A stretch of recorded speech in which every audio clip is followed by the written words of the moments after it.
معروف امریکی web site drop site کی رپورٹ ہے کہ کامن ویلتھ کے 9 ملکوں کے وزراء خارجہ نے پاکستان میں انسانی حقوق کی صورتحال ہے اس پر جواب دہی کے لیے وزیر اعظم شہباز شریف کو طلب کر لیا۔ طلبی کی وجہ پاکستان میں قانون کی حکمرانی، میڈیا پر پابندیوں اور سیاسی کارکنوں کو فوجی عدالتوں سے سزائیں، سیاسی آزادیوں اور سابق وزیر اعظم عمران خان کی قید سے متعلق بڑھتی ہوئی تشویش بتائی جا رہی ہے۔ وزیر اعظم شہباز شریف جو بھاگ کر ہر غیر ملکی دورے پر پہنچ جاتے ہیں، انہوں نے کامن ویلتھ جانے سے انکار کر دیا ہے۔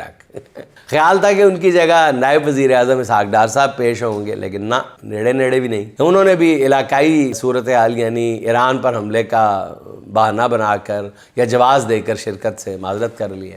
امکان ہے کہ پاکستان کے لندن میں ہائی کمشنر ڈاکٹر محمد فیصل نمائندگی کریں گے پاکستان کی۔